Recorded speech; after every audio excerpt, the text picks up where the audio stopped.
माझी मुख्य मागणी तुम्ही अजून लक्षात घ्या काय आहे ते, माझ्या कुटुंबाचा आधार जो माझा भाऊ आहे त्याची ज्यांनी हत्या केली त्या हत्येमध्ये जेवढे आरोपण करायला आहेत, जेवढे सह आरोपी आहेत, जेवढ्यांनी ती हत्या घडून आणली त्या सगळ्यांना अटक करून फाशीची शिक्षा द्या, ही मुख्य मागणी.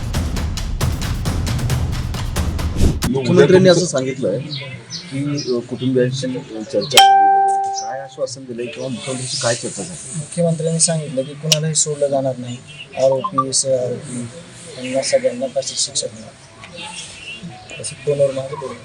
आरोप केला जातोय असा की विविध राजकारण्यांकडनं की हे नियोजित होतं सगळं आणि मग ठरवून त्यांना सरेंडर केलं जात आहे आणि ठरवून मग कोर्टात आणलं जाते वगैरे. त्याचा तपास होईल 1-2 दिवसामध्ये, मग कळेल आपल्याला नेमकं काय. तुमचं निरीक्षण काय आहे की ज्या पद्धतीने घटना घडल्या ते त्यांनी 2 दिवसापासून ते अटक करण्याची चर्चा होती, त्या स्वतःहून सिलेंडर झाले, तुमचं कसं निरीक्षण, तुम्ही कसं बघताय ते? मी काल CID ऑफिसला गेलो होतो स्वतःहून की तपास कुठपर्यंत आला काय बघण्यासाठी. तर तिथं मला सांगण्यात आलं होतं की 1 ते 2 दिवसामध्ये आम्ही प्रयत्न करतोय, त्याच प्रयत्नात आहेत आम्ही. तर त्यांनी मला दिलं होतं आश्वासन काल की 1-2 दिवसामध्ये आम्ही पकडतोय समजा आरोपी. कुठले काय कोण असं माहीत नाही, की फक्त आरोपी पकडणार.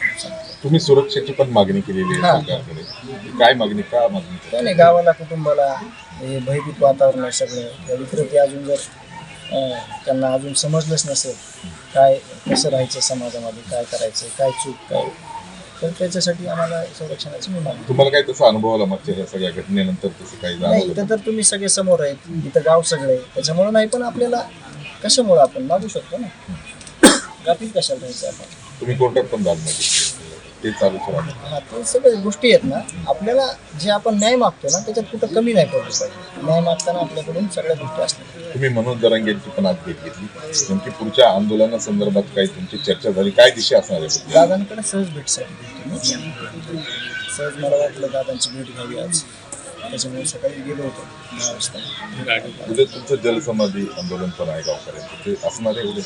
मी आत्ता बघितलं म्हणजे ह्याच्यामध्ये मोबाईलवर त्याचं स्वरूप वगैरे काय कसं आहे ते मला चर्चा करून सांगायला, परंतु गाववाल्यांनी ठरवलं आणि मला माहीत पण नाही. तुमची जी मुख्य मागणी होती की वाल्मिक कराड यांना अटक व्हावी, त्यांना अटक झाली किंवा ते सिलेंडर झाले, आता पुढं काय तुमचं असणार, भूमिका काय असणार? माझी मुख्य मागणी तुम्ही अजून लक्षात घ्या काय आहे ते, जे माझ्या कुटुंबाचा आधार जो माझा भाऊ आहे त्याची ज्यांनी हत्या केली त्या हत्येमध्ये जेवढे आरोपण करायला आहेत, जेवढे सह आरोपी आहेत, जेवढ्यांनी ती हत्या घडून आणली त्या सगळ्यांना अटक करून फाशीची शिक्षा द्या, ही मुख्य मागणी तुम्ही एकदा नोट करून घ्या. हे मुख्य आरोपी होते का आणखी कोणी मुख्य आरोपी? ते तपासातच कळेल ना आपल्याला, ते इन्व्हेस्टिगेशन चालू आहे, इन्व्हेस्टिगेशन झाल्यानंतर कळेल आपल्याला कोण मुख्य आहे, कोण सह आरोपी आहे, कोणी काय केलं.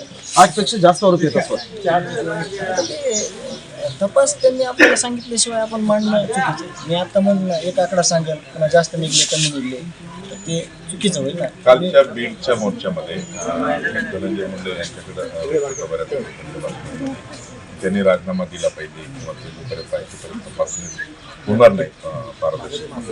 तुम्हाला स्वतःला काय वाटतं त्या संदर्भात, त्यांनी राजीनामा दिला पाहिजे किंवा काय तुम्ही सरकारकडे तसं मागणी केली की, किंवा आता मुख्यमंत्र्यांशी तुमचं तसं काही चर्चा झाली का? नाही, ही चर्चा नाही झाली, पण ज्या दिवशी राज्याचे उपमुख्यमंत्री आले अजितदादा त्या दिवशी आम्ही त्यांना सांगितलं होतं की ह्या गोष्टीमध्ये कुठेही पक्षपातीपणा किंवा समजा एकदम पारदर्शकपणा असला पाहिजे, एवढी आम्ही त्यांना मागणी केली की त्याचा विचार ते नक्कीच करतील. ह्याच्यामध्ये कुणाचा इंटरेस्ट नाही येऊ देणार. ते राजीनाम्यावर तुम्ही तसं काही मागणी करता येईल? हे बघा, मी न्याय मागतो, मग त्यांना कसा द्यायचा आहे कुठल्या प्रकारे तर ते त्यांचा विषय आहे. त्यांनी 100% त्यांना वाटत असेल कुठं अडचण तर त्यांनी ते पाऊल ते उचलतील ना, ते आपल्या हातात थोडी. आता आमची माहिती अशी आहे की संतोष देशमुख जे भाजप पक्ष सर्व पक्षांची लोक तुम्हाला येऊन भेटतायत, आम्ही असं सुद्धा बघतो, भाजप पक्षाची लोक त्या प्रमाणात येताना दिसत. इथं येणारा जो माणूस आहे ना प्रत्येक, तो सगळं घरी घेऊन येतो राजकारण पक्ष. फक्त इथं ज्या अमानुषपणे माझ्या भावाला संपवलं त्या फक्त माणूस या नात्याने इथे सगळेजण येत आहेत आणि न्यायासाठी ते झुंजत आहेत, हक्क मागतायत आणि न्यायासाठी इथं कुठलंच बाकीचा विषय आत्तापर्यंत कोणी येऊ दिला नाही, पुढं पण येणार नाही.